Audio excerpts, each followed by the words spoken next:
చర్య తీసుకుందో దానికి సొంత దేశ ప్రజలే కూడా నిరసన వ్యక్తం చేస్తున్నారు. ఇంత రాత్రి అయినప్పటికీ కూడా బైక్స్ పై కూడా నిరసన వ్యక్తం చేస్తున్నారు. పాకిస్తాన్కి మేము వ్యతిరేకంగా ఈ యొక్క నినాదాలు చేస్తున్నారు. ఈ చర్య ఏదైతే ఉందో సిగ్గుమాలిన చర్యగా వారు అభివర్ణిస్తున్నారు. ఇంత దాడి జరుగుతున్నప్పటికీ కూడా ప్రజల ప్రాణాలు పోతే ఎవరు రెస్పాన్సిబిలిటీ అని చెప్పేసి అక్కడ ఉన్నటువంటి యువత ఈ అర్ధరాత్రి రోడ్లపై వచ్చి నిరసన వ్యక్తం చేస్తున్నారు. ఇదే అంశానికి సంబంధించి కూడా మరిన్ని డీటెయిల్స్ రాజు అందిస్తారు. రాజు చెప్పండి, ఎక్స్క్లూజివ్గా మన ప్రైమ్ నైన్ స్క్రీన్ మీద వస్తుంది. అక్కడ ఉన్నటువంటి యువత కూడా పాకిస్తాన్ చేసినటువంటి ఈ యొక్క దాడికి నిరసనగా కూడా మొత్తం కూడా రోడ్డుపైకి వచ్చి నిరసన తెలియజేస్తున్నారు. దీన్ని ఏ విధంగా చూడొచ్చు? సొంత దేశంలో కూడా వారికి నిరసన తగిలింది. అటు భారతదేశంతో యుద్ధం అవుతుంది, ఇటు బలూచిస్తాన్తో యుద్ధం అవుతుంది, అలాగే ఇప్పుడు సొంత దేశ ప్రజలు కూడా వాళ్ళని చీకొడుతున్నారు. దీన్ని ఏ విధంగా చూడొచ్చు?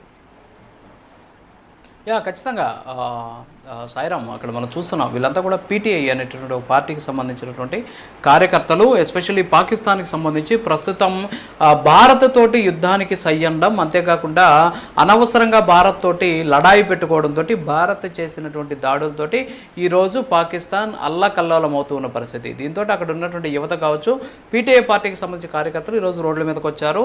వచ్చి వాళ్ళు అడుగుతున్నటువంటి డిమాండ్ ఒకటే, పాకిస్తాన్ ప్రధానమంత్రి అయినటువంటి షహబాజ్ షరీఫ్ని ఆ పదవి నుంచి తొలగించాలి.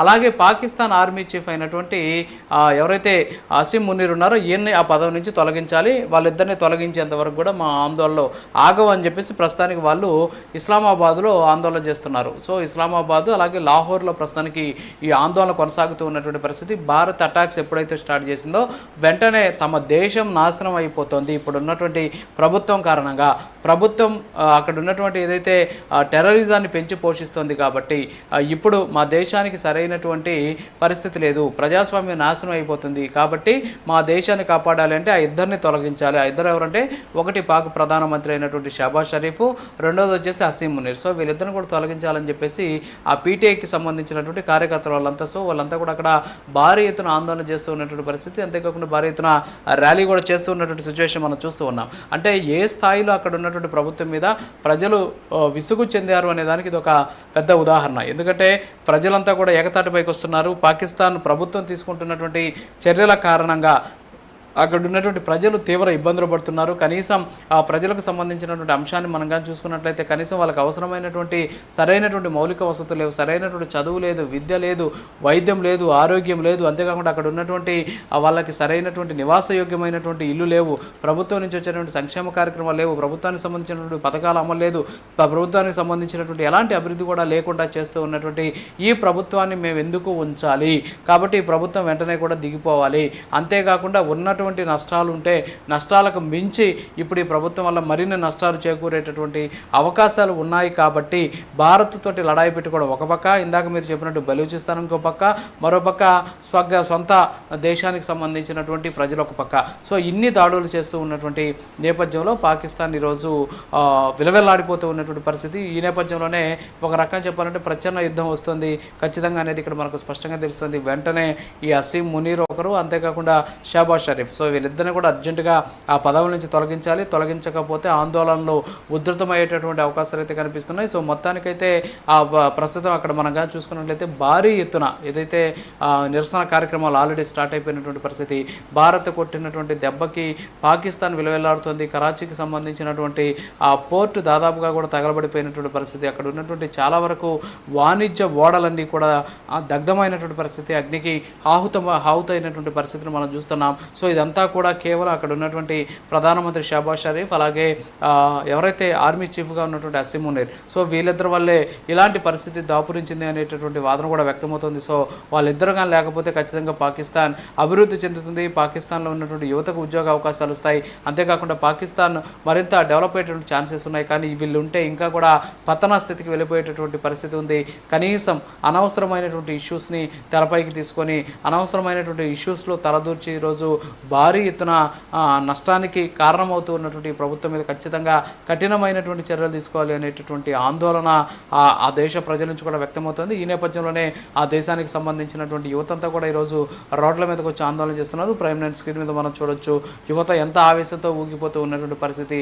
అంతేకాకుండా ఏదైతే షహబాజ్ షరీఫ్ ఉన్నాడో ఆయన బయటికి రావాలి, అంతేకాకుండా ఆయన్ని ఆ పదవి నుంచి తొలగించాలి అని చెప్పేసి కూడా వాళ్ళంతా కూడా ఆందోళనలు చేస్తూ ఉన్నటువంటి సిచ్యువేషన్ ఉంది. సో మొత్తానికైతే పాకిస్తాన్ పాకిస్తాన్ మీద భారత్ చేసినటువంటి దాడులతోటి ఒక్కసారిగా పాకిస్తాన్లో ఉన్నటువంటి ప్రధానమైనటువంటి ప్రాంతాలన్నీ కూడా నేలమట్టం అవుతున్నటువంటి పరిస్థితి. అంతేకాకుండా ఇందాక మనం అనుకున్నట్టు భారత్ చాలా తెలివిగా, అంతేకాకుండా అక్కడ ఉన్నటువంటి ప్రజల ప్రాణాలకు విలువ కట్టి ఎవరికి కూడా ఎలాంటి ఇబ్బందులు తలెత్తకుండా ఈరోజు దాడులు కూడా చేస్తూ ఉన్నటువంటి పరిస్థితి. వాణిజ్యపరమైనటువంటి దాడులు చేస్తుంది. అంతేకాకుండా ఆ దేశానికి సంబంధించినటువంటి ఆర్థిక వనరులను దెబ్బతీయడమే లక్ష్యంగా దాడులు చేస్తుంది తప్ప సివిలియన్స్కి దాడులు చేయాలి, సివిలియన్స్ ప్రాణాలు తీయాలి అనేటువంటి ఆలోచన లేకుండా ఆ భారత్ మానవత్వంతో యుద్ధంలో కూడా ఒక మానవత్వాన్ని చూపిస్తూ ముందుకు నడుస్తున్నటువంటి సిచ్యువేషన్ కనిపిస్తుంది. సాయిరామ్. రైట్ రాజు, ఇప్పుడు చూసుకున్నట్టయితే పాకిస్తాన్కి గట్టి దెబ్బ తగిలింది, అయినప్పటికీ కూడా ఇంకా యుద్ధాన్ని ఆపడం లేదు. ఎక్కడ ఎలాంటి దాడులు చేయాలని ఆలోచిస్తుంది. నిజంగా మీరు చెప్పుకున్నట్టయితే ఆర్మీకి సంబంధించి పాకిస్తాన్ ఆర్మీ చీఫ్ ఎక్కడ పారిపోయాడో తెలీదు. ఇంకో విషయం అండి రాజు గారు, ఒక పెహల్గాం దాడి తర్వాత కూడా జరిగినటువంటి పరిణామాలు చూసుకుంటే మాకొద్దు మహాప్రభు మేము వెళ్ళిపోతామని చెప్పి రాజీనామా లేఖలు అక్కడ పాడేసి వెళ్ళిపోయారు. అక్కడ ఉన్నటువంటి ఆర్మీ సోల్జర్స్ ఎవరైతే ఉన్నారో ఆ పాకిస్తాన్ ఆర్మీకి సంబంధించిన వారు మాకొద్దు, మాకు ఎలాంటి దాడులు జరుగుతాయో మాకు తెలియదు కాబట్టి మాకు సంబంధం లేదు, మాకొద్దు, ఇమీడియట్గా మాకు లీవ్స్ ఇవ్వండి లేదా అని చెప్పేసి రాజీనామాల పత్రం మీద సంతకం లేకున్నా కూడా అక్కడ పారేసి వెళ్ళిపోయారు. దీన్ని ఏ విధంగా చూడొచ్చు అసలు? ఖచ్చితంగా, ఎందుకంటే ఇటీవల మనం చూసాం ఏదైతే పాకిస్తాన్కి సంబంధించినటువంటి సైనికులు మాకు ఉద్యోగాలు వద్దు, మేము చేయలేము, ఇక్కడ ఉంటే మేము చచ్చిపోతాం, భారత్ చేసేటువంటి దాడులను మేము తిప్పికొట్టలేం అని చెప్పేసి వాళ్ళే స్వచ్ఛందంగా రాజీనామాలు చేశారు. చాలామంది ఆర్మీకి రిజిగ్నేషన్స్ కూడా ఇచ్చేసినటువంటి పరిస్థితి.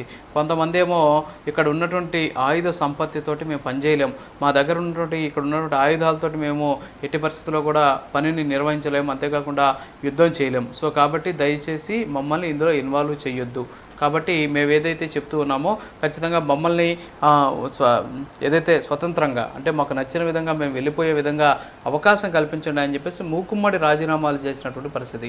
కానీ భారతదేశంలో ఒకటి సాయిరం, చాలామంది కూడా ఆర్మీ నుంచి రిటైర్డ్ అయినటువంటి వాళ్ళు కూడా ఇప్పుడు యుద్ధం అంటే మేము కూడా యుద్ధంలో సర్వీస్ చేస్తామని చెప్పేసి వాళ్ళు ముందుకు వస్తూ ఉన్నటువంటి పరిస్థితిని కూడా మనం చూస్తూ ఉన్నాము సాయిరం. సో ఓవరాల్గా మనం కానీ చూసుకుంటే పాకిస్తాన్కి భారత్కి అదే తేడా. పాకిస్తాన్లో ఉన్నటువంటి ప్రజలంతా కూడా అక్కడ ఉన్నటువంటి సైనికులు కూడా రాజీనామా చేసి వెళ్ళిపోతుంటే భారత్లో రిటైర్డ్ అయిపోయినటువంటి వాళ్ళు కూడా వచ్చి ఇక్కడ ఉద్యోగం చేయడానికి, విధులు నిర్వర్తించడానికి ప్రయత్నాలు కూడా చేస్తూ ఉన్నటువంటి పరిస్థితి. సో ఓవరాల్గా మనం చూస్తే పాకిస్తాన్ లాంటి దేశానికి ఇప్పుడు భారత్ అనేది చావు దెబ్బ కొట్టింది.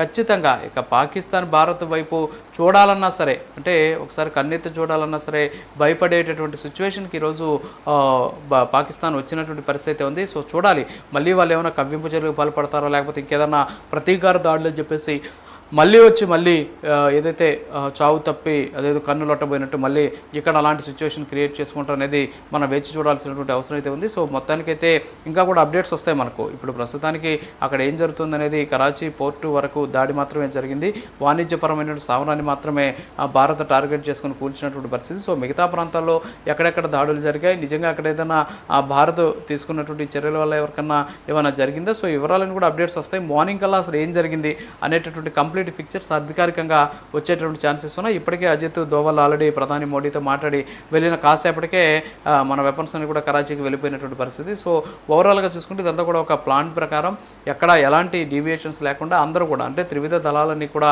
ఏకతాటిపైకి వచ్చి ఈరోజు ఈ దాడులకి వ్యూహరచన చేస్తూ ఉన్నటువంటి పరిస్థితి. ఎవరో ఒకరు కాదు, అంటే ముగ్గురు కూడా, అంటే త్రివిధ దళాలు ఆర్మీ కావచ్చు, నేవీ కావచ్చు, ఎయిర్ ఫోర్స్ కావచ్చు. సో ఈ మూడు కూడా కలిసికట్టుగా ఒక్కటిగా నిలబడి ఈరోజు ఈ దాడులకు పాల్పడుతూ ఉన్నటువంటి పరిస్థితి అయితే ఉంది. సో ఓవరాల్గా చూస్తే భారత్ ఈరోజు చేస్తూ ఉన్నటువంటి దాడులు పాకిస్తాన్ని చిగురుటాకులా వణికిస్తుంది అనేది మాత్రం ఇక్కడ మనకు స్పష్టంగా తెలుస్తుంది సాయిరామ్. రైట్ రాజు, నిజంగా అసలు చెప్పాలంటే భారత ఏదైతే ఆర్మీ ఉందో ఇప్పటి వరకు భీకరమైనటువంటి దాడులు చేస్తున్నాయి. ఎన్నెన్నో వేరియేషన్స్ చూసాం. మొదటిగా దాడులు చూసాం, తర్వాత కరాచీ సంబంధించిన ఎయిర్పోర్ట్కు దాడి చూసాం. అలాగే ఇంకా బలూచిస్తాన్ ఎంట్రీ అయితే మామూలుగా లేదు. అసలు నిజం చెప్పాలంటే బలూచిస్తాన్ ఎంట్రీ అసలు ఎవరు కూడా ఎక్స్పెక్ట్ చేయలేదు. ఎందుకంటే ముందు నుండి కూడా బలూచిస్తాన్ కూడా పాకిస్తాన్కి దాడులు చేస్తుంది. మీరు అన్నట్టుగా లెక్క పెట్టుకొని మరి 10 మందిని చంపుతూ ముందుకెళ్ళేటువంటి దేశం అది పాకిస్తాన్ సంబంధించి కూడా. కానీ ఇప్పుడు ఈ సమయంలో దాడి చేస్తుందని చెప్పి పాకిస్తాన్ అసలు ఎక్స్పెక్ట్ చేయలేదు. అది కూడా ఈరోజు దాడి చేసింది కూడా ఏదో సైనికులు ఇంతకుముందు ఏం చేసేదంటే సైనికులకు సంబంధించి అంటే పాకిస్తాన్ సైనికులు ప్రయాణించేటటువంటి వెహికల్స్ని లక్ష్యంగా చేసుకొని వాటి మీద బాంబులు, ఎల్ఈడీలు, ఏదైతే ఐఈడీలు ఈ బాంబుల్ని పేల్చి చంపేటటువంటి పరిస్థితి. కానీ ఈరోజు ఏం చేస్తే ఒక చమురు క్షేత్రం మీద దాడి చేసింది. ఈ చమురు క్షేత్రం మీద ఎందుకు దాడి చేసిందంటే అక్కడ సైనికులు పహారా కాస్తున్నారు కాబట్టి వాళ్ళని టార్గెట్ చేసుకొని అక్కడ దాన్ని పేల్చినటువంటి పరిస్థితి. సో ఈ విధంగా బలూచిస్తాన్కి సంబంధించిన లిబరేషన్ ఆర్మీ ఏదైతే ఉందో ఇది కూడా పాకిస్తాన్కి తలనొప్పిగా మారినటువంటి సిచ్యువేషన్. సో ఈరోజు భారత్ చేసినటువంటి దాడి ఒక పక్క మనం స్క్రీన్ మీద చూస్తున్నాం, పాకిస్తాన్కి సంబంధించినటువంటి యువత చేస్తున్నటువంటి ఆందోళన, వీటన్నిటిలో కూడా ప్రత్యామ్నాయ యుద్ధం కనిపిస్తే పాకిస్తాన్ నాకు తెలిసి ఒక 5 ముక్కలుగా మారేటటువంటి అవకాశాలు కనిపిస్తున్నాయి. ఎందుకంటే ఈ 5 ముక్కలు పాకిస్తాన్కి కానీ మారిందంటే ఖచ్చితంగా ఇప్పటికే అసలు అభివృద్ధి అంటే ఏంటో తెలియదు, సంక్షేమం అంటే ఏంటో తెలియదు, దేశం అంటే ఏందో కూడా తెలియనటువంటి సిచ్యువేషన్లో ఉన్నటువంటి భారత్కి సంబంధించి ఇది ఒక రకంగా దెబ్బ కొట్టేటటువంటి పరిస్థితి అయితే ఉంది. సో ఓవరాల్గా మనం చూస్తే ఏదైతే ఇప్పుడు ఈ అంశం అంతా కూడా పాకిస్తాన్కి నిజంగా ఒక చావు దెబ్బని మనం చెప్పుకోవచ్చు. ఎందుకంటే ఇందాక నేను చెప్పినట్టు 5 ప్రాంతాలుగా విడిపోయేటటువంటి ఛాన్సెస్ ఉన్నాయి కాబట్టి ఖచ్చితంగా పాకిస్తాన్ ఇప్పటికైనా సరే చేస్తున్నటువంటి తప్పును తెలుసుకొని కనీసం మనం ఇప్పుడు చేస్తున్నది తప్పు అనేటటువంటి అంశాన్నైనా సరే కనీసం దృష్టిలో పెట్టుకొని మెలగాల్సినటువంటి అవసరం ఉంది. అలా కాకుండా ఇష్టానుసారంగా కానీ పాకిస్తాన్ అలాగే కానీ వ్యవహరించినట్లయితే ఖచ్చితంగా ఇంకా ఇబ్బందులు పడాల్సినటువంటి పరిస్థితి అయితే ఖచ్చితంగా ఉంది అని చెప్పుకోవచ్చు. Sairam. Right, thank you Raju.